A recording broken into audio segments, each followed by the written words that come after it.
Good morning, students. I am your English teacher. I hope you all will be fine. Students, आज हम chapter 1 का revision करेंगे जिसका नाम है बक्का लर्न्स अ लेसन।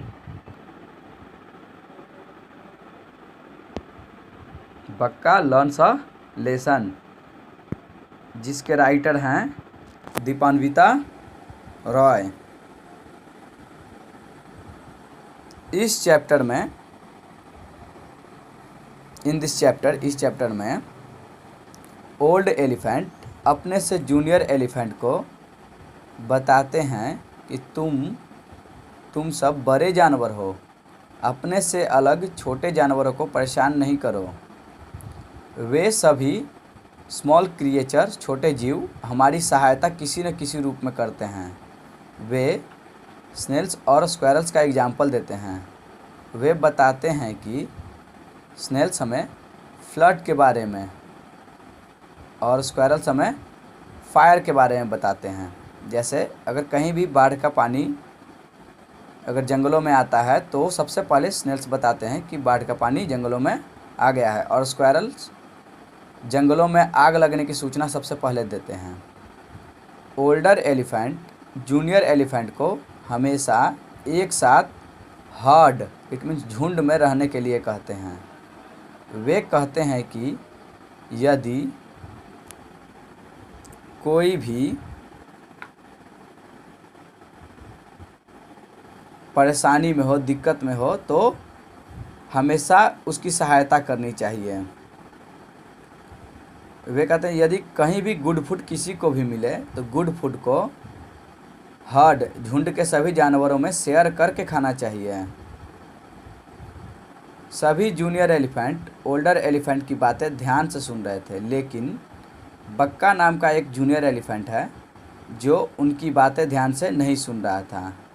बक्का सोच रहा था कि एक दिन मैं हर्ड का लीडर बन जाऊंगा। मेरे पास बड़े बड़े टस्क होंगे, जंगल के सभी जानवर मुझसे डरेंगे, इसलिए मुझे स्मॉल क्रिएचर को दोस्त बनाने की ज़रूरत नहीं है। बक्का यह भी सोचता है कि क्या मैं मूर्ख हूँ जो अपना गुड फूड दूसरों के साथ शेयर करूँगा। इसलिए बक्का लीडर की बात को नहीं मानता था। बक्का जंगल के सभी जानवरों को परेशान करता था। जंगल के सभी जानवर बक्का के व्यवहार से परेशान थे, इसलिए एक दिन वे सभी जानवर शिकायत लेकर हाथियों के झुंड के लीडर के पास गए और बोले कि प्लीज़, कृपया करके डू समथिंग, कुछ कीजिए। तो क्यों कीजिए कुछ, किसके लिए कह रहे हैं वो लोग बोलते हैं कि बक्का बहुत ही नॉटी होते जा रहा है, कुछ कीजिए उसे। बक्का जो है वो बहुत ही नटखट होते जा रहा है। लीडर उनकी बात सुनते हैं और उन्हें महसूस होता है कि हाँ, वे लोग सही बोल रहे हैं, इसलिए वे सोचते हैं कि बक्का को सबक सिखाने की ज़रूरत है। बक्का हमेशा अपनी माँ के पास सोता था। उस रात भी बक्का अपनी माँ के पास ही झुंड में सोया हुआ था, लेकिन जैसे ही सुबह होती है बक्का सरप्राइज हो जाता है। वह अपने आप को छोटे पुल के किनारे पाता है। वह देखता है कि वहाँ कोई नहीं है।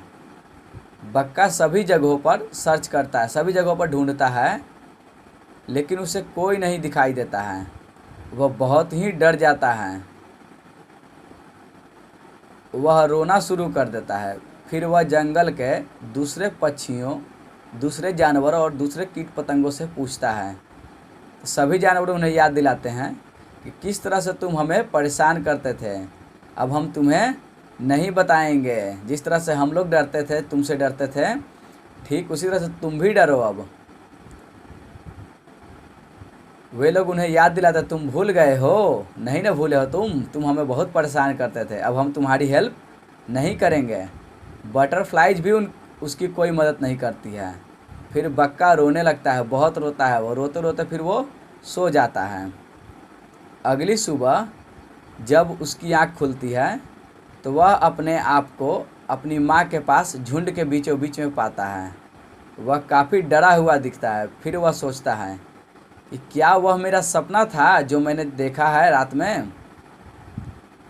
वह सोचता है कि अब वो किसी भी जानवर को परेशान नहीं करेगा। वह सोचने लगता है, वो कहता है कि नहीं नहीं, मैं किसी भी जानवर को परेशान नहीं करूँगा।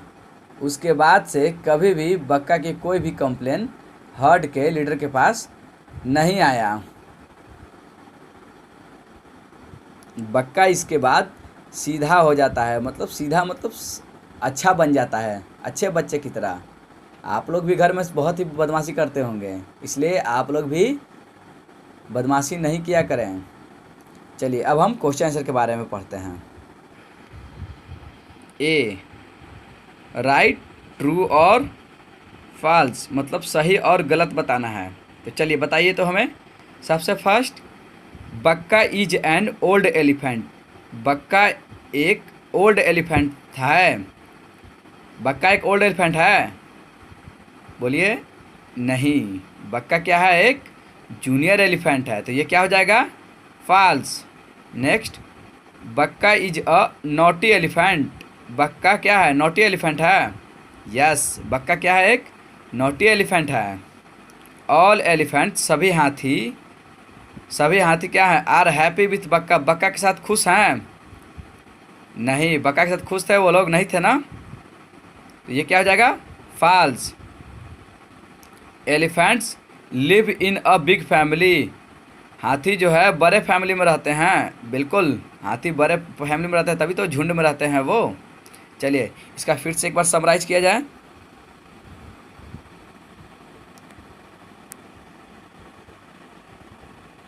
ओके, नेक्स्ट ए के बाद अब हम बी को पढ़ेंगे। बी मैं आपको होमवर्क के रूप में दे रहा हूँ, फिर भी मैं आपको क्वेश्चन को समझा दे रहा हूँ। B, answer in a word or two word. एक शब्द में या दो शब्दों में उसका जवाब देना है। Who tells the elephants about the flood. बताइए, हु टेल्स कौन कहता है, हाथियों को कौन बताता है फ्लड के बारे में? जी, हाथियों को फ्लड के बारे में स्नेल्स बताते हैं। ठीक है, इसको आपको लिखना है। Second number question, who tells the elephants about forest fires. Who tells कौन बताता है, कहता है हाथियों को फॉरेस्ट फायर, जंगलों में आग लगने की सूचना कौन देता है? बताइए। Yes, squirrels. Now next, third, what does Bakka think he will become when he grows older. Bakka क्या सोचता है? ही विल बिकम वह बन जाएगा जब वह ओल्डर हो जाएगा, वह ओल्ड हो जाएगा तो वह क्या बन जाएगा? बक्का ये सोच रहा है क्या बन जाएगा बक्का? बताइए। बक्का लीडर बन जाएगा। वह सोचता है, बक्का यही सोचता है ना कि हम लीडर बन जाएंगे एक दिन। चलिए नेक्स्ट सी में आते हैं। Read and tick the correct option. Correct option को टिक करना है। First, remember you are all big animals. Big को देखिए, बिग डार्क किया हुआ है। रिमेंबर याद रखो, you are all big animals. तुम सभी बड़े जानवर हो। The older elephants warn the juniors. Older elephants junior को वार्न करते हैं। हेयर बिग रिफर्स, यहाँ बिग का मतलब क्या है? बताइए, बिग का मतलब क्या है? एज नहीं, साइज नहीं, वेट। वेट से है ना वो लोग बड़े। Next, the squirrel will bring you news of N approaching forest fire. Squirrel लाएंगे, क्या लाते हैं? वो न्यूज लाते हैं ना फॉरेस्ट फायर के बारे में। तब बताइए यहाँ पे, squirrels can understand when a flood has started. They can understand, वे समझ जाते हैं कि जब बाढ़ बाढ़ का पानी जो है वो आता है तो वो स्टार्ट होता है, तो वो समझ जाते हैं। नहीं, ये तो नहीं है। They can run up to the highest branch and see very far. It means they can run up, वो बहुत ही तेज दौड़ते हैं, दौड़ सकते हैं और सबसे हाईएस्ट ब्रांच के ऊपर से वो देख सकते हैं, दूर तक देख सकते हैं। हाँ, ये सही होगा क्योंकि वो बहुत तेज दौड़ते हैं ना, तेज दौड़ते हुए सबसे ऊपर जाएंगे और ऊपर जा करके देख सकते हैं। ये सही हो जाएगा। नेक्स्ट सी क्या है, they get an order from their leader, वो लीडर्स के लीडर के ऑर्डर से चलते हैं, नहीं नहीं ये नहीं है। Next third, in the elephant herd everyone listen to, elephant herd में सभी लोग सुनते हैं, किसकी बात सुनते हैं, ए द लीडर की बात सुनते हैं, बी द मदर की बात सुनते हैं, सी बक्का की बात सुनते हैं, लीडर की बात सुनते हैं ना। Next four, to teach a lesson means सबक सिखाना का मतलब क्या होता है। चलिए इसके ऑप्शन को देखते हैं। Punish someone so that they will not behave badly again, punish someone सब किसी को पनिश करना ताकि they will not behave badly again, ताकि वो दोबारा बैडली खराब नहीं बिहेव करें। ए ऑप्शन में ये हो गया बी। पनिश समवन दूसरे को पनिश करना किसी को, सो डैट ताकि they will learn to respect, ताकि वो दूसरे को रेस्पेक्ट करना सीखे। See punish someone so that they will share and live in harmony, किसी को पनिश करना कि ताकि वो हारमोनी मतलब एक साथ रह सके, नहीं ए होगा इसका आंसर, पनिश समवन दूसरे को किसी को पनिश करना ताकि they will not behave badly, ताकि वो दोबारा बैडली बिहेव नहीं करें। चलिए अब डी के बारे में देखते हैं। Think and answer, what do the older elephant teach the younger elephants, older elephant younger elephant को क्या सिखाते हैं, चलिए बताइए, इसका जवाब आपको लिखना है। Second number, did Bakka listen to the head of the herd, क्या बक्का जो है हेड की बातें सुन रहा था, सुना। हाउ डू यू नो, कैसे आपको मालूम कि वो नहीं सुना, कैसे आपको मालूम कि वो, कैसे आप जानते हैं, इसको बताना है। बक्का हेड की बात सुना था, नहीं ना सुन रहा था, तो उसको लिखना है कैसे। थर्ड, हाउ डिड बक्का लर्न हिज लेसन, कैसे बक्का ने सबक सीखा। चलिए इन सब चीज़ों को आपको लिख करके बनाना है। ओके।